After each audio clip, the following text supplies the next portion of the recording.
Good morning, katoka. Kamusta? Sana'y masaya ka lang.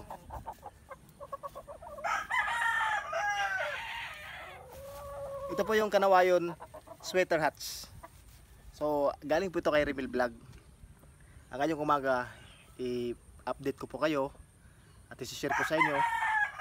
Yung kapatid nito ay pumasa sa exam nung nagdaang linggo. So, sumama ako kay Remil Vlog at saka kay Richard Vlog doon dito sa Sabala, sa Surigao City, kung saan ginanap yung klase. Sa mga idol ito po, ito medyo maganda na po yung kanyang pangangatawan ngayon. Healthy po yung Kanawayon na to. Ayan. Yung kapatid nito halos magkamukha sila. Ayan o. Ayan o. Napakatalinong manok mga idol. Tsaka yung nakapares pala niya, Kanawayon din. So, buenas tayo. Ibinigay yung pagkakataon sa atin kasama ng ating mga kaibigan. Kaya nakachamba at nasungkit natin yung karangalan. So, ngayong umaga mga idol, dito muna ako magbablog sa bahay. Wala pa po tayong schedule sa ating backyard. Parang via. Parang naging V ko yung via. Backyard. Backyard visit. So dahil wala pa tayong schedule mga katuka, dito muna ako magbablog sa bahay. At as usual, dito tayo. Tripod ko, high-tech na high-tech oh. Parang marupok na to oh. Matagal-tagal na rin itong ginawa ko. Dito ako pinapatong yung aking tripod na maliit. Teka lang, kukunin ko. Kakabit ko ulit ah. Ayan oh.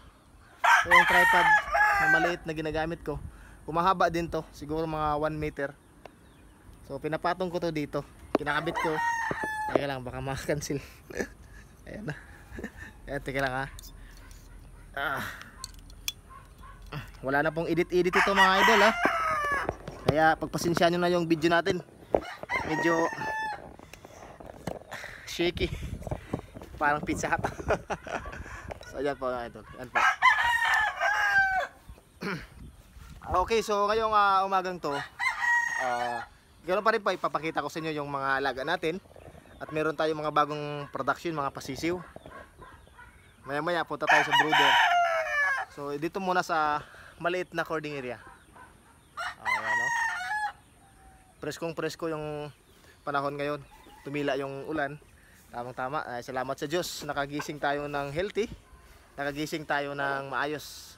Kasama ng ating mga alagang mga manok. Ayan po ito po si Boston. Ayan, si Boston Sweater of Airwax Game Farm. Dito tayo mga idol, tara dito tayo. Okay. So sa mga may langgam. Sa mga kapwa ko content creator po, mga vloggers or dun sa mga nag-umpisang mag-vlog, isa lang po mapapayo ko sa inyo, kasi padami na daw yung mga vlogger, tuloy lang po tayo sa paggawa ng content or pag-umpisa sa pagbablog. Gawing simple lang po yung pagbablog. Tapos yun lang, maging totoo lang tayo. Kasi the more totoo po yung ating ugali pagdating sa vlog, the more na mas marami po yung mag-subscribe sa atin, magpapalo sa atin kapag totoo tayo. So ito po, sweater na binatilyo. Ayun. Binatilyo na siya. Kaso lang medyo mailap pa siya. So maganda din ito mga katuka oh. Oh. Ayun. Sweater. Isa na lang po itong natira dito dahil yung kapatid niya nandun na sa mga bagong may-ari. At naibahagi na po natin. Nakursunadahan nila. So yun naman yung ating prioridad dito mga katuka. Pag meron tayong pwedeng ibahagi, babahagi na natin. Gawing negosyo ang bisyo ba. Gawin nating hanap buhay itong pag-alaga ng manok. Kung hindi tayo maghanap buhay dito, ay babagsak ka talaga dito. Totoo yan mga idol. Kung puro ka lang, alam mo na, puro ka lang punta ng eskwelahan, tapos sinasali mo sila sa exam, wala nakakasigurado mga idol kung ikaw ay papaldo or papasa. Pero sa pag negosyo, binta, ako sure bull talaga. Pampamilya. Sabi nga nila, hindi lang pang pamilya, pang sports pa. Ito naman po, sweater Boston to. Ito yung nung kaysa-isang anak nung kay Airwax natin na materialis. Ayan po, ang nanay nito 5K sweater, yung tatay sweater Boston. Kaya di nalalayo, 5K sweater pa rin at sweater Boston. So ito po mga idol, ano, maila pa to. Pero ito meron na po itong pupuntahan. Meron na itong nakalaan na talaga to sa isang napakalapit natin na kumpare. Oh. Shout out sa ating kumpare dyan sa ibang bansa. Nasa ibang bansa siya eh. Kay pare Jegars Corneta. Ayan, pare Jegars, malapit na pre. Abangan mo lang pre, soon.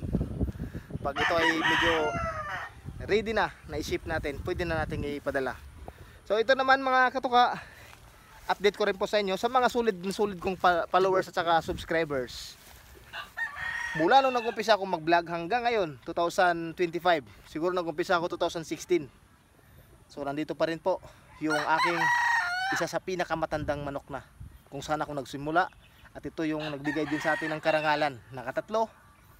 Kaya napakatanda na mga idol. Siguro hindi na po siya halos makakita sa sobrang katandaan na. Ayan po si Sweater Gray po yan. Ayan po. Ganun pa man mga katuka, yung ating mga alagang manok, pagtatagal yan sa atin, ibig sabihin maayos tayong mag-alaga. Hindi ko po sinasabing magaling ako, pero maayos, siguro masasabi ko na ako isa sa isang maayos na nagmamanok at mapagmahal sa kanyang mga alagang manok. Kapag tatagal yung mga manok natin na healthy, ganyang edad, 11 years old ako, hindi ko masasabi na ako ay magaling, pero pag maayos, garantisado. Dito naman tayo mga katuka sa mga sisiw ko nandito sa brooder. Ito po, nilabas ko po yung brooder ko dati doon to sa bahay, dito sa bahay sa ilalim. Nilabas ko kasi umaamoy na doon ng kwan eh, puti. Alam niyo na kung ano yung puti. So nandito sa labas, ito po, oy, Vitamax. Vitamax gamit natin mga idol pagdating sa B-complex. So ito po, nandito sila.